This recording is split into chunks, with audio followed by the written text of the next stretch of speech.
Perkenalkan, nama saya Aurelia Tala Giovanni dengan NIM E111222411021, Prodi Hubungan Internasional Universitas Tanjung Pura.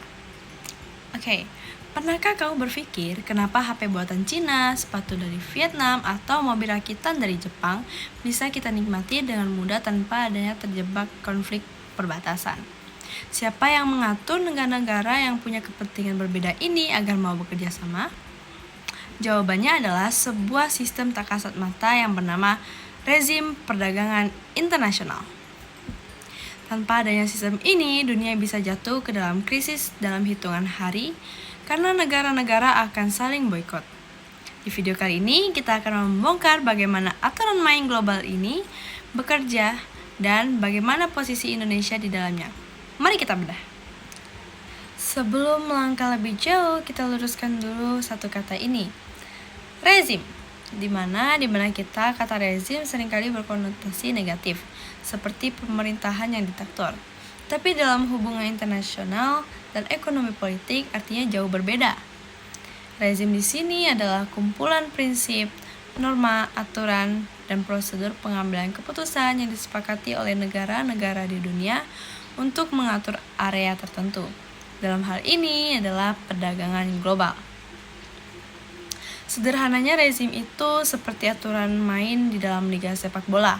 Negara-negara di dunia adalah klubnya. Mereka boleh bersaing ketat untuk mencetak keuntungan finansial, tetapi mereka tidak boleh memukul pemain lawan dan harus tunduk kepada keputusan wasit. Tanpa adanya rezim ini, perdagangan internasional akan berubah menjadi hukum rimba, di mana yang kuat akan menindas yang lemah. Rezim perdagangan modern ini sebenarnya lahir dari trauma masa lalu. Pada tahun 1930-an, dunia mengalami krisis ekonomi parah bernama Great Depression. Bukannya kerjasama, negara-negara saat itu justru egois dan menaikkan tarif impor setinggi langit demi melindungi industri lokal mereka. Efek fatalnya yaitu perdagangan dunia mati suri. Ekonomi semakin hancur dan ketegangan itu memicu Perang Dunia Kedua. Sadar kalau perang dagang bikin semua orang rugi, pada tahun 1947 lahirlah GATT, yang kemudian berevolusi menjadi organisasi permanen pada tahun 1995 yang bernama WTO atau World Trade Organization. WTO ini yang menjadi wasit utama di dunia saat ini. Mereka mengawasi perdagangan global dengan dua prinsip, yaitu Most Favored Nation atau MFN. Ini prinsip anti pilih kasih. Jika Indonesia memberi tarif rendah untuk mobil dari Jepang, maka Indonesia juga harus memberikan tarif yang sama untuk mobil dari Jerman, dari Amerika Serikat, atau anggota WTO lainnya. Tidak boleh ada yang namanya anak emas. Yang kedua ada nation treatment. Ini prinsip anti diskriminasi. Begitu barang import, misalnya handphone buatan Korea Selatan, masuk ke pasar Indonesia dan sudah membayar pajak di bea cukai, pemerintah tidak boleh membuat aturan baru di dalam negeri yang menyulitkan penjualan HP Korea tersebut dibandingkan HP rakitan lokal lainnya. Apakah rezim ini selalu adil? Belum tentu. Mari kita lihat studi kasus yang sangat dekat dengan kita, yaitu sengketa nikel Indonesia. Pada tahun lalu, pemerintah Indonesia mengambil keputusan berani dengan melarang total ekspor biji nikel mentah. Strategi ini disebut hilirisasi.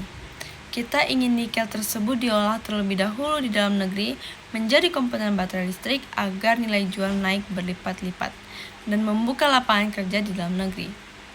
Namun, langkah ini membuat Uni Eropa meradang karena pabrik baja mereka kekurangan bahan baku murah.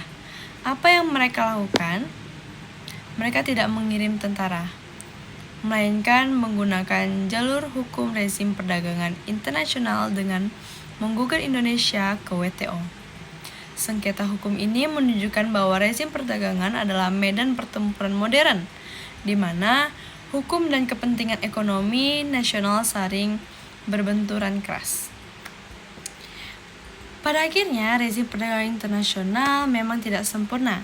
Sistem ini dikritik karena dinilai lebih menguntungkan negara-negara maju yang sudah mapan dibanding negara berkembang yang baru mau bertumbuh.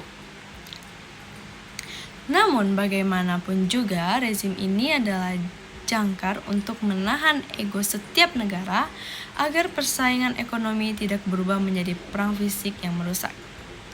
Rezim ini yang menjaga agar roda ekonomi dunia tetap berputar secara stabil.